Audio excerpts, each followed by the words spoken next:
Chapter 7. Don't Let the Beatles Get You Down. Here's a dramatic story that I'll probably remember as long as I live. It was told to me by Robert Moore of Maplewood, New Jersey. I learned the biggest lesson of my life in March 1945, he said.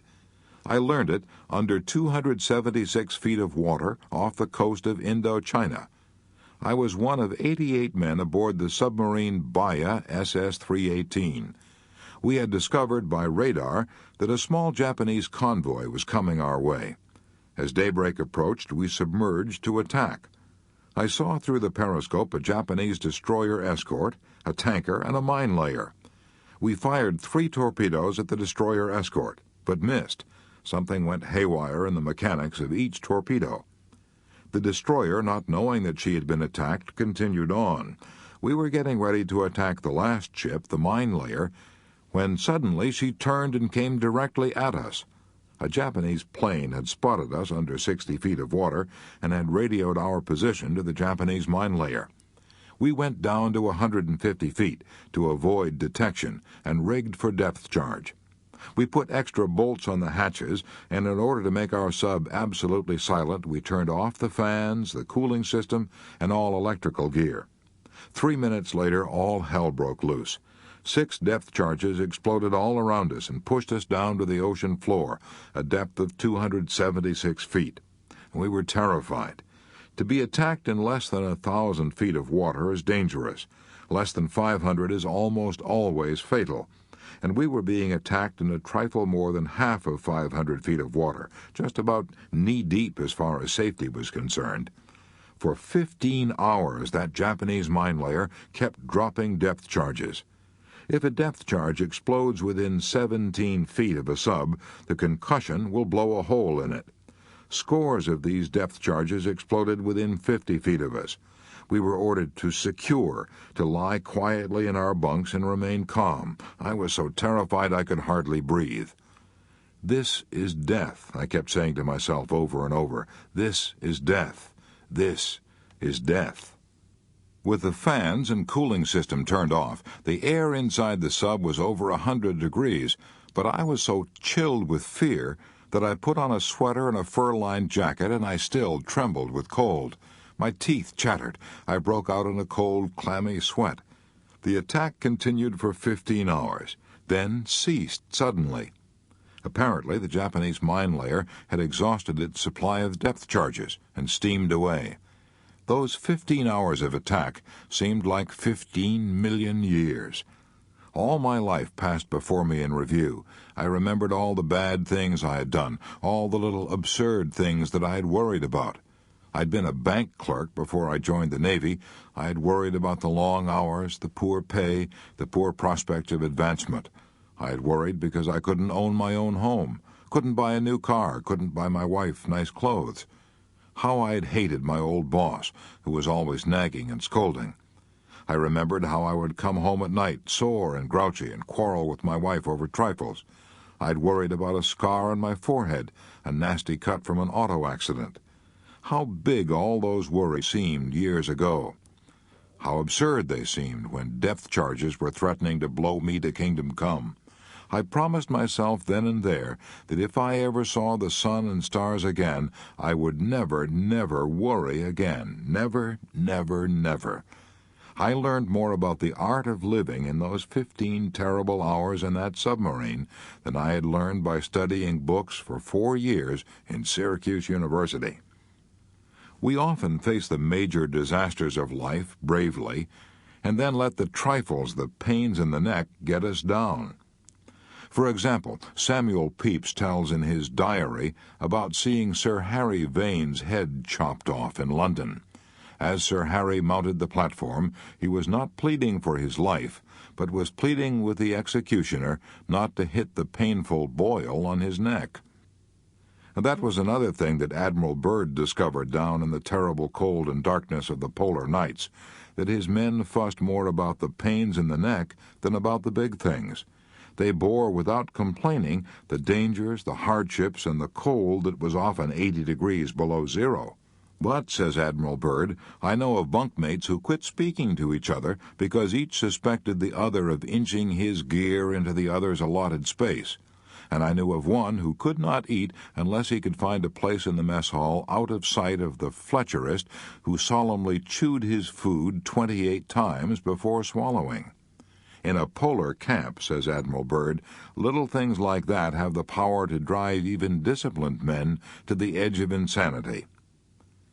And you might have added, Admiral Byrd, that little things in marriage drive people to the edge of insanity and cause half the heartaches in the world. At least that's what the authorities say.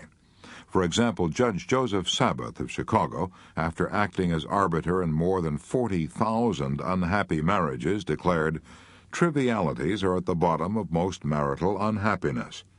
And Frank S. Hogan, former district attorney of New York County, says, "Fully half the cases in our criminal courts originate in little things. Barroom bravado, domestic wrangling, an insulting remark, a disparaging word, a rude action, those are the little things that lead to assault and murder. Very few of us are cruelly and greatly wronged. It is the small blows to our self-esteem, the indignities, the little jolts to our vanity, which cause half the heartaches in the world." When Eleanor Roosevelt was first married, she was worried for days because her new cook had served a poor meal. But if that happened now, Mrs. Roosevelt said, I would shrug my shoulders and forget it. Good. That is acting like an adult emotionally. Even Catherine the Great, an absolute autocrat, used to laugh the thing off when the cook spoiled a meal. Mrs. Carnegie and I had a dinner at a friend's house in Chicago. While carving the meat, he did something wrong.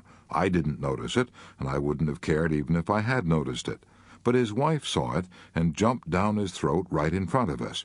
"John," she cried, "watch what you're doing. Can't you ever learn to serve properly?"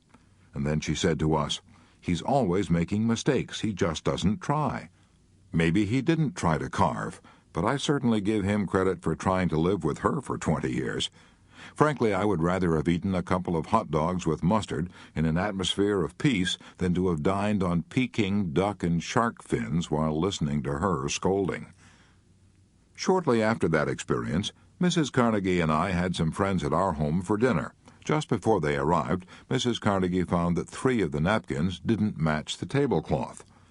I rushed to the cook, she told me later, and found that the other 3 napkins had gone to the laundry.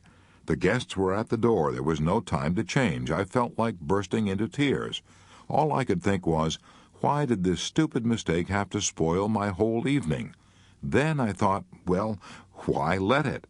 I went in to dinner, determined to have a good time, and I did. I would much rather our friends think I'm a sloppy housekeeper, she told me, than a nervous, bad-tempered one. And anyhow, as far as I could make out, no one noticed the napkins. A well-known legal maxim says, de minimis non curat lex, the law does not concern itself with trifles, and neither should the worrier, if he wants peace of mind. Much of the time, all we need to overcome the annoyance of trifles is to effect a shifting of emphasis, set up a new and pleasurable point of view in the mind.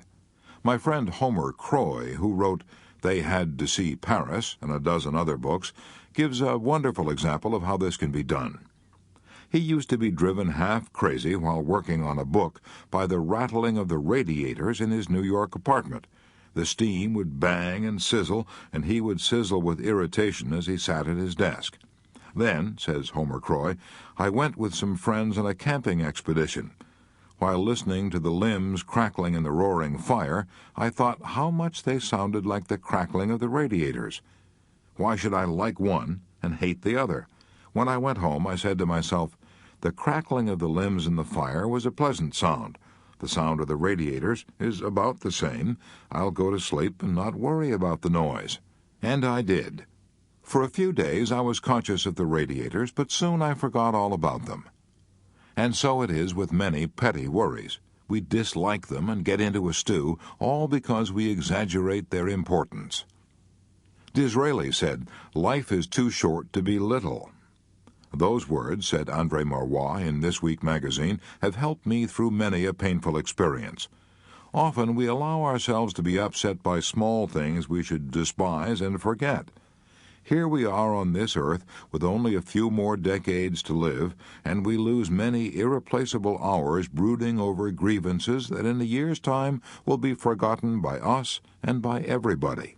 No, let's devote our life to worthwhile actions and feelings, to great thoughts, real affections, and enduring undertakings, for life is too short to be little.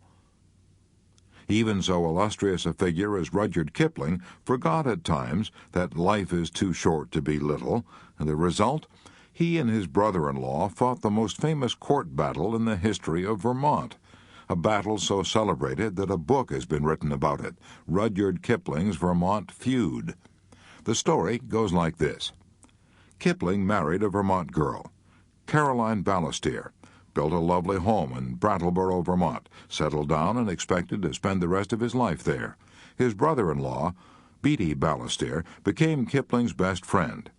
Two of them worked and played together.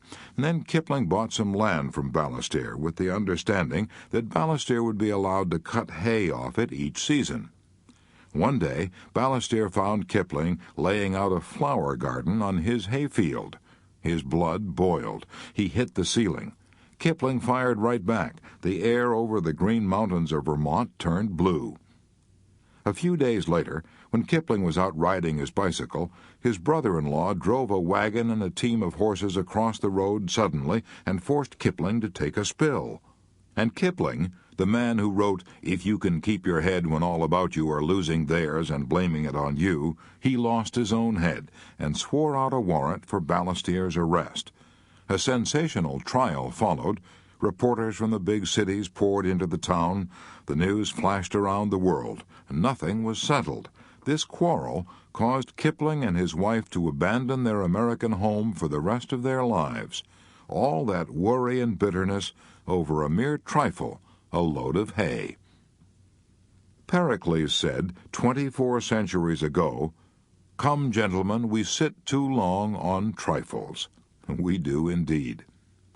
Here's one of the most interesting stories that Dr. Harry Emerson Fosdick ever told, a story about the battles won and lost by a giant of the forest. On the slope of Long's Peak in Colorado lies the ruin of a gigantic tree. Naturalists tell us that it stood for some 400 years. It was a seedling when Columbus landed at San Salvador, and half-grown when the Pilgrims settled at Plymouth. During the course of its long life, it was struck by lightning 14 times, and the innumerable avalanches and storms of 4 centuries thundered past it. It survived them all. In the end, however, an army of beetles attacked the tree and leveled it to the ground. The insects ate their way through the bark and gradually destroyed the inner strength of the tree by their tiny but incessant attacks. A forest giant, which age had not withered, nor lightning blasted, nor storm subdued, fell at last before beetles so small that a man could crush them between his forefinger and his thumb. Aren't we all like that battling giant of the forest? Don't we manage somehow to survive the rare storms and avalanches and lightning blasts of life, only to let our hearts be eaten out by little beetles of worry, little beetles that could be crushed between a finger and a thumb? I traveled through the Teton National Park in Wyoming with Charles Seaford, highway superintendent for the state of Wyoming, and some of his friends. We were all going to visit the John D. Rockefeller estate in the park. But the car in which I was riding took the wrong turn, got lost, and drove up to the entrance of the estate an hour after the other cars had gone in. Mr. Seaford had the key that unlocked the private gate, so he waited in the hot, mosquito-infested woods for an hour until we arrived. The mosquitoes were enough to drive a saint insane, but they couldn't triumph over Charles Seaford. While waiting for us, he cut a limb off an aspen tree and made a whistle of it. When we arrived, was he cussing the mosquitoes? No, he was playing his whistle. I have kept that whistle as a memento of a man who knew how to put trifles in their place. To break the worry habit before it breaks you, here is Rule 2. Let's not allow ourselves to be upset by small things we should despise and forget. Remember, life is too short to be little.